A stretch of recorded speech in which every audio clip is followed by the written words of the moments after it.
Are you easily stopped by your fears? Do you feel your physical existence is all about survival? Do you feel no matter what you do is never enough? Are you always moving jobs, homes, and lack stability in life? If you said yes to any of these questions, chances are you might be dealing with a blocked root chakra. In this video, I'm sharing what's the purpose of the root chakra, how to cultivate a strong foundation for healing your root chakra, what are the two key reasons why the root chakra becomes blocked, and we'll wrap up the discussion with practical steps for healing the root chakra. I've added timestamps in the description, so feel free to move around. Now, I'm going to start our discussion with the preface that when you are working with chakras and healing them, it's all about your feelings. As in, your chakras, unlike your physical organs, you can't touch them, feel, or see them, not with your naked eyes, right? And so the way you get present to a chakra and its intelligence is through your feelings. As in, how do you really feel about, say, a situation or a person? For example, you could live in a mansion and still feel poor. You could have $1 million in your bank account and still feel it's not enough. You could be a CEO of a company and yet feel insecure. And in all these examples, it's the feeling that gets you present to how you perceive something. So the bottom line is that the quickest way to gain traction with healing your chakras is to leave your intellect at the door and step into the world of your feelings, because chakra healing is not an intellectual process. Having said that, let's go through the basics of the root chakra. Now, at the physical body level, the root chakra is located at the base of your spine. And at a psychological level, the root chakra has everything to do with feelings of safety and security. And feeling safe and secure not just at a physical body level, but also mental, emotional, and even spiritual safety and security. Now, the human body has different auric layers, and if you were to separate them out, they would look something like this. Each layer houses a different chakra. For example, the first layer houses chakra 1, the second layer houses chakra 2, and so on. For our discussion today, we will focus on the first layer, which is also called the etheric body. So in our discussion, anything that applies to the etheric body, by default, also applies to chakra 1 or the root chakra. Now, the level of mind that is connected with this etheric body, and hence the root chakra, is the subconscious mind. And the subconscious mind, it acts like a hard drive, a storage unit for all of your experiences, not just in this life, but also other lifetimes and in between lifetimes. So with this as a baseline, let's talk about how do you know if your root chakra is blocked? In other words, how do you become aware of the memories stored in the first layer or the root chakra or the subconscious mind? Now, the subconscious mind, like I share, it keeps track of all of your memories, especially those of abuse, shock, trauma, and devastation that you have experienced in this life and also other lifetimes. And one of the ways in which these memories make themselves known is through your chronic fears. When a fear shows up repeatedly, there's usually a story attached to it. So as an example, say in one of your past lives, you died in a plane crash. That's a pretty traumatic experience, right? And in this life, you have fear of heights, you have fear of traveling in planes, and you don't understand why. This is one way in which your past painful memories are impacting you in the here and now. Another way to know if your root chakra is blocked or not is to pay attention to your thinking. Because whenever there's trauma, you tend to see life through the lens of either being a victim or a victimizer. Again, when there's trauma, your thinking becomes polarized. meaning everything is labeled as either good or bad, positive, negative, higher, lower, rich, poor, and so on. Meaning your thinking is in terms of extremes, and there's usually no middle ground. Much of your thinking is actually unconscious, and it remains so unless you cultivate self-awareness. Now, an excellent visual for the root chakra is think of it like deep penetrating roots of a giant tree, just like so. And using this analogy, reflect on the areas in your life where you don't feel grounded, or where you are not standing in your full power.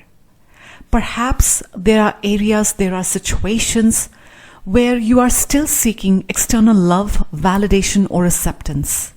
Again, it's a feeling question, not an intellectual one.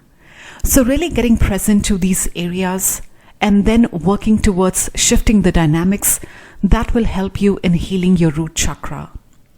Now, continuing with the tree analogy, you can also compare the tree trunk with the chakra column, which is also called the central vertical axis of your body. So what we are doing here is comparing the first chakra in the chakra column with the first sphere, which is at the bottom of the tree. Now, for a tree to reach its full growth and potential, it needs to have strong roots. It needs to have a strong foundation, right?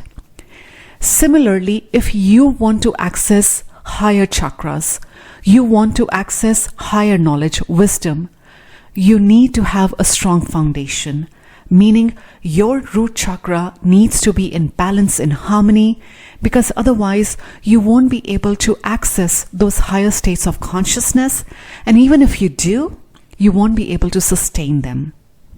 So let's talk about how do you build a strong foundation. Now I'm going to use the visual of a tree again.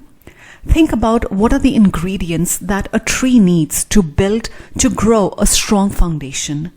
It needs things like ample sunlight, water, rich soil, fertilizers, perhaps a loving gardener, protection from wild animals until it's fully mature.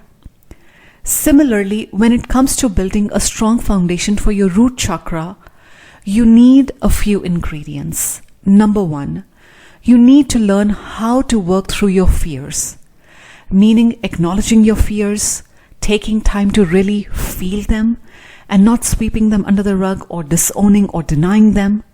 Because whenever there's fear, there's a dysregulated nervous system. And so really getting present to the intensity of your fears so that you can learn to soothe and calm your nervous system. In my experience, one of the best ways to heal your fears is to, one, name them, and second, really get to their root cause. Now, another way to build a strong foundation is to get present to areas in your life where you feel as if you are not enough. And again, questioning where these beliefs are stemming from and then working towards changing them. Yet another way to build a strong foundation is by learning to establish healthy boundaries. This usually means building your self-esteem so that you know that you have your back at all times. When you have beliefs around feeling insecure or feelings of self-alienation, feeling lack of safety and belonging, areas in your life where you're not assertive, all these belief systems, again, they cause weakness in your foundation. So actively working towards changing them is a must. Unless you have really taken time to build a strong foundation, the energy of your root chakra is either going to be underactive or overactive. When it's underactive, or we say the root chakra is blocked, you tend to see life through the lens of a victim. And generally, your predominant thoughts are around survival. They are around not having enough money, feeling unsafe, and feeling disconnected from the material world. Conversely, when your root chakra is overactive or too open, you tend to show up in life as a bully, or you have an intimidating energy or personality, and most times you're not even aware of it. And again, your predominant thoughts are still colored with fears of survival, of not having enough, and feeling unsafe and insecure. You know what you really want with your root chakra is to have balance and harmony. Now, there could be multiple reasons for why your root chakra becomes blocked. And if you were to really go to the heart of the matter, you will find two main reasons that get passed down from one generation to another that add to the imbalances in the root chakra. Number one is false beliefs around your sense of safety and security. And number two, embodying distorted masculine energies. So let's break this down. You know, in our culture, we are taught that security means lots of money, a big house, material possessions. But when it comes to chakra healing, we already discussed that your chakras are not in your physical body, but in your energetic body.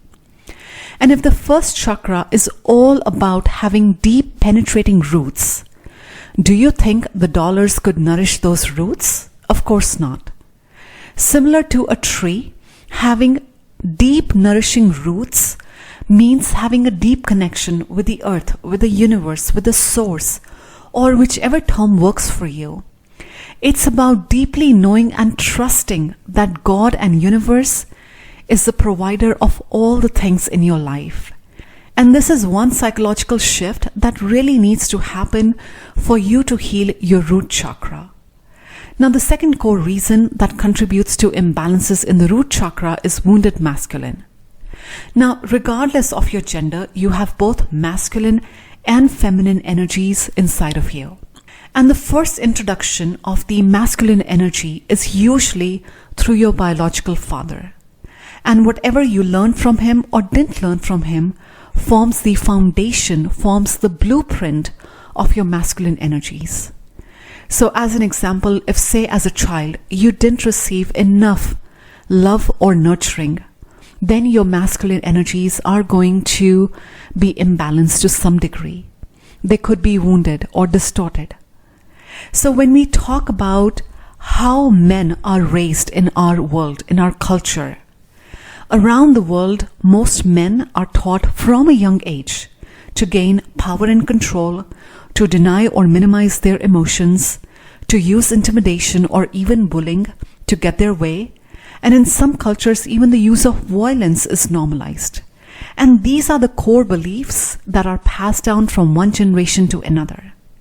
And so reflecting on your relationship with your biological father through this lens, and then asking yourself, okay, which aspects of our relationship weren't peaceful?